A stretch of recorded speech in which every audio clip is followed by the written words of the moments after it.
I lived at Sapphire for probably 4 or 5 years. How old were you then? Well, I think I was maybe born when my folks lived there.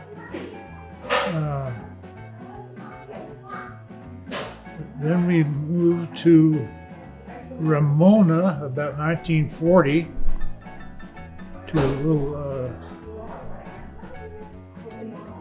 ranchito or something. And then 41 or so, my dad joined the Navy, and we moved down to 119 Crystal, the little island. And then my folks got divorced. My mom had a house built by Bub Ingram up on Avocado in Corona del Mar.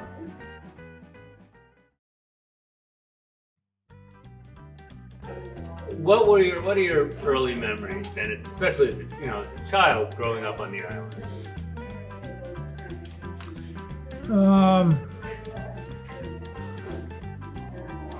Well, one of the earliest memories is when I was 12 years old, I bought a Model T from Bob Yardley, George Yardley's younger brother. Remember George Yardley? He's the NBA Hall of Famer. Detroit Pistons basketball.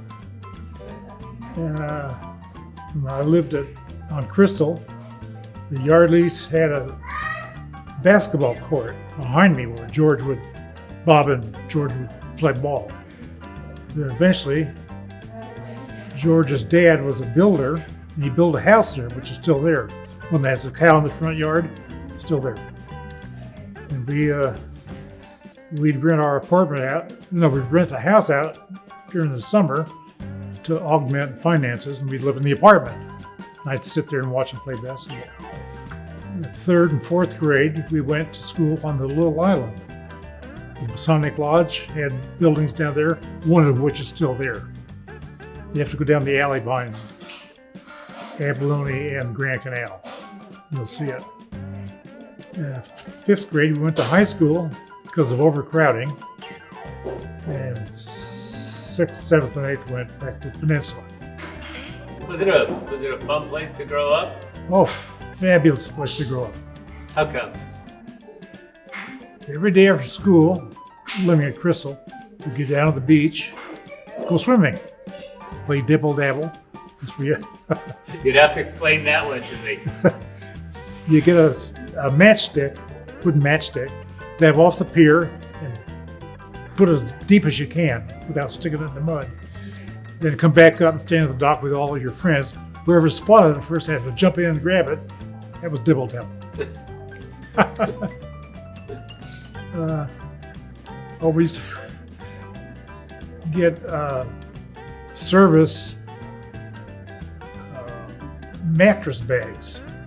You get them wet and hold them open and twist around real fast, fill them with air, twist the end, and go running down to the bay and pull them down, go scooting out as far as you could on the water. There's no name for that. Oh no, this was 40s. 40s to late 40s. In 1950, we built that house in Avocado. Did you? Do you still have people? I'm sure you do. From those early days on Balboa Island that you're still friends with, that are still around? Oh, Seymour. He's still around. He'll be here forever. Oh, I know. I knew Seymour and his brothers and his folks. I didn't see Joe too much because he's always up at the Capitol. Saw Carol quite often. She thought I was kind of neat. I don't know why. Seymour used to say I beat up on him when we were about 5 years old, but I don't recall that. I don't have that kind of attitude. In 1950, 49 or 50, I bought a Model A Roadster from a lady up in Corona del Mar. It was sitting under the tree and full of leaves and crap. And I asked her if she wanted to sell it, and I bought it for $45.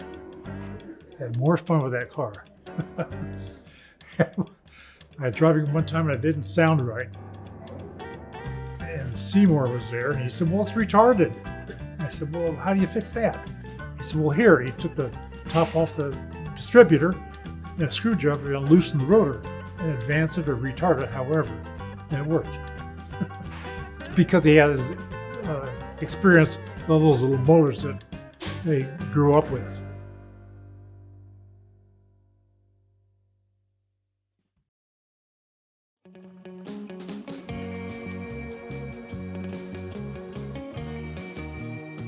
As you come back on the island today to do this interview, what kind of feeling do you get? I mean, it's a long time ago.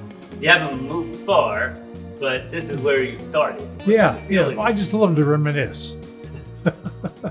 And I do that when I come through here. And when I look through pictures at home, I get my little offices, pictures all over the place.